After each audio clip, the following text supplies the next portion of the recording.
నమస్కారం. ఈరోజు మనం ఒక చాలా ఆసక్తికరమైన విషయాన్ని లోతుగా పరిశీలిస్తున్నాం. అదేంటంటే, మన ఇప్పటి జీవితంలో ఎదురయ్యే కొన్ని ఇబ్బందులు, ముఖ్యంగా కొన్నిసార్లు మనకు అర్థం కాని భావోద్వేగ లోటులు.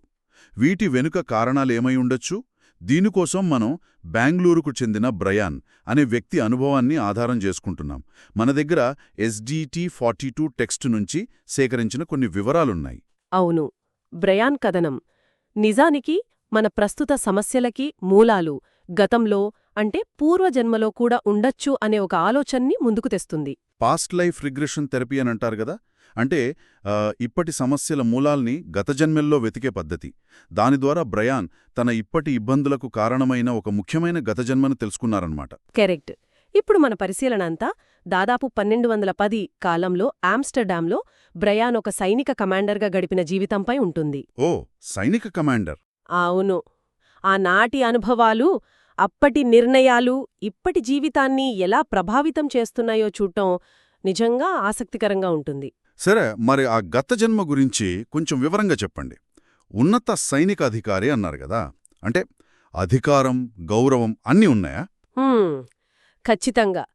అపారమైన గౌరవం, అసాధారణమైన లీడర్షిప్ స్కిల్స్, చాలా స్ట్రిక్ట్ డిసిప్లిన్, డ్యూటీ పట్ల పూర్తి అంకితభావం. వీటి వల్ల చాలా గొప్ప పేరొచ్చింది.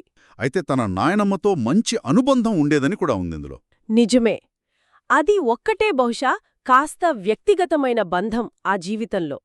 ఎందుకంటే ప్రొఫెషనల్గా ఎంత ఎత్తుకెదిగారో ఆ, అంతే స్థాయిలో వ్యక్తిగత జీవితాన్ని నిర్లక్ష్యం చేశారు. అంటే డ్యూటీ, బాధ్యతలు, దేశభక్తి, కర్తవ్యం ఇవే ఆయన ప్రపంచం. అంటే పర్సనల్ లైఫ్, రిలేషన్స్, ఈ ఫీలింగ్స్ వీటికసలు విలువే ఇవ్వలేదా?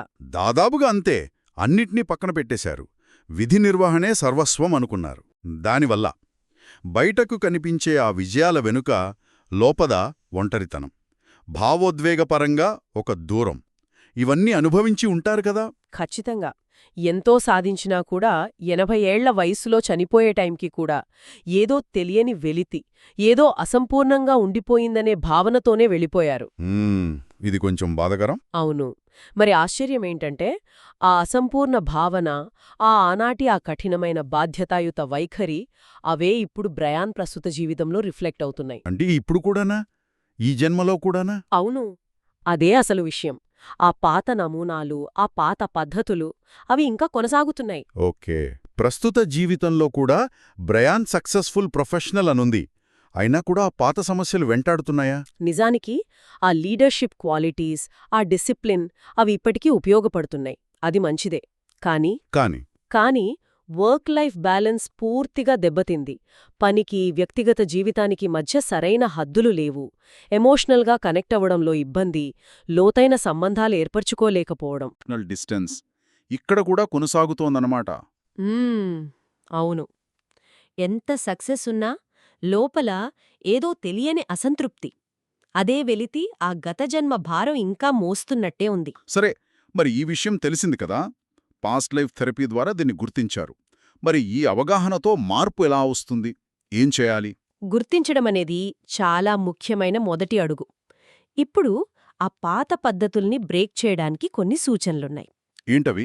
ప్రధానంగా పనితో పాటు మనుషులకు, సంబంధాలకు కూడా అంతే ప్రాధాన్యత ఇవ్వడం మొదలుపెట్టాలి. ముఖ్యంగా సన్నిహితులతో. అంటే వర్క్కి, పర్సనల్ లైఫ్కి మధ్య క్లియర్ బౌండరీస్ పెట్టుకోవాలంటారా? ఖచ్చితంగా. అది చాలా అవసరం. అంతేకాదు, ఆ కఠినమైన క్రమశిక్షణని కాస్త తగ్గించుకోవాలి. ఎప్పుడూ డ్యూటీ, రెస్పాన్సిబిలిటీ అనే కాకుండా కాస్త లైఫ్లో ఫన్, రిలాక్సేషన్ కూడా ఉండాలా? అవును. సరదా, నవ్వు, సెల్ఫ్ కేర్ వీటికి కూడా టైం కేటాయించుకోవాలి. కొత్త విషయాలు ప్రయత్నించాలి. కొత్త హాబీలు అలవర్చుకోవాలి. బాధ్యత ఎంత ముఖ్యమో ఆనందం కూడా అంతే ముఖ్యమని రియలైజ్ అవ్వాలి. అంటే మొత్తం మీద బ్రయాన్ కథ మనకు చెప్పేదేంటంటే, కేవలం కెరీర్ సక్సెస్, బాధ్యతలు నిర్వర్తించడం మాత్రమే పూర్తి జీవితం కాదు. కాదు, అస్సలు కాదు. ప్రేమ, బంధాలు, ఎమోషనల్ కనెక్షన్, పర్సనల్ గ్రోత్ ఇవన్నీ కూడా అంతే ముఖ్యం. సరిగ్గా చెప్పారు. ఈ గత జన్మ గురించి తెలుసుకోవడం, దాని ప్రభావం అర్థం చేసుకోవడం, ఇది బ్రయాన్కి ఒక మంచి అవకాశమిచ్చింది. ఎలాగా? అంటే ఇప్పుడు ఆ ఎమోషనల్ డెప్త్ని ధైర్యంగా యాక్సెప్ట్ చేస్తూ, పనిని దాటి జీవితంలో చిన్న చిన్న ఆనందాల్ని వెతుక్కుంటూ డ్యూటీ, హ్యాపీనెస్ రెండూ ఉండేలా ఒక బ్యాలెన్స్డ్ లైఫ్ని క్రియేట్ చేసుకునే ఛాన్స్ వచ్చింది. ఇదొక మంచి మార్పుకు నాంది. ఇది ప్రయాణ్ కథయేనా? మనందరికీ వర్తిస్తుంది కదా? అంటే మన జీవితాల్లో కూడా గత అనుభవాలు మనకు తెలియకుండానే మనల్ని ఎలా ప్రభావితం చేస్తాయో ఇది గుర్తు చేస్తోంది. నిజమే. ఇది మనల్ని ఆలోచింపజేస్తోంది. మన జీవితాల్లో కూడా మనకు అస్సలు తెలియకుండా ఇలాంటి కొన్ని పాత నమూనాలు, పరిష్కారం కాని ఎమోషన్స్ ఏమైనా మనల్ని నడిపిస్తున్నాయేమో. అవును, వాటిని గనక మనం గుర్తించి అర్థం చేసుకోగలిగితే బహుశా మనం కూడా ఇంకొంచెం సంతృప్తికరమైన, సంపూర్ణమైన జీవితం వైపు వెళ్ళగలమేమో. ఆలోచించాల్సిన విషయం.